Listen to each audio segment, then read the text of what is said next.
And I spent from here all the way down the riverbank and filled up all those trash bags, and just, there's no reason for that. An avid fisherman in Wilder isn't too happy with the state of his favorite fishing spot. He says people are leaving more and more trash along the trails and banks of the Snake River, which is why he's taking it upon himself to clean up the mess. But trash isn't just piling up in Idaho's popular recreation areas. Abby Davis learned it's a problem the Idaho Department of Lands hopes to make better with a new law. Abby? Well, Brian, the Department of Lands manages 2.5 million acres of endowment land across Idaho. That includes forest land, rangeland, and areas in the city. Spokesperson Scott Phillips also says more people aren't picking up after themselves. I'm just casting a fishing pole at the river, you know, and looking at wildlife. Brad Bish knows catching a fish takes some time. It's not stressful at all. You just cast out a line and just relax. But something he doesn't have a lot of patience for.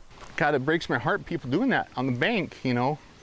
There's no reason for it. There's a garbage sack right there. Trash. It's everywhere, on the path and in the bushes, leaving Bish's favorite fishing spot along the Snake River in Wilder less than pristine. People that do it just upset me, and I got very angry, and I said, well, I'm just gonna clean it up. And if I don't do it, who's gonna do it? Bish says he cleaned up the whole area just last week. It was 6 trash bags, and it took me 7 hours. And now it's trashed again. And trash isn't just in Idaho's recreational areas.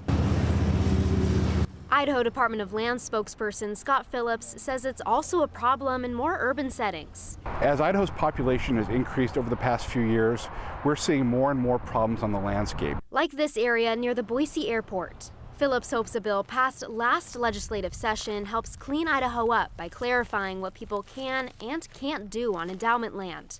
Most people who violate the rules will get a warning ticket on their first offense and a fine on the second. The rulemaking we've been going through will address things like long-term camping, illegal dumping, campfires, very much common sense things that are designed to help protect the landscape and help us control our costs of management.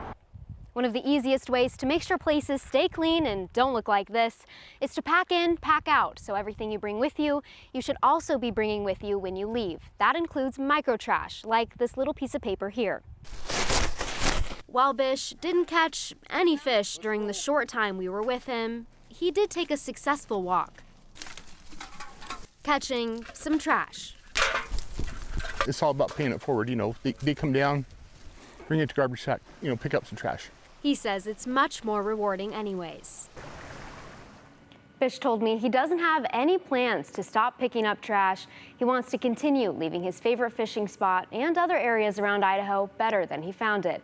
A message he really wanted to share with us, Brian. So they passed this law this last legislative session. I assume it is in play right now. Is that correct? Yeah, so right now they're just in the rulemaking process. So people are really just putting their heads together and figuring out what it applies to and what it doesn't. And I guess it's tough to give warnings or tickets if you don't see somebody kind of throw their trash on the ground at that point. Exactly, yes. So those are all things that they're working through right now. Yep, honor system. All right, thank you very much, Abby.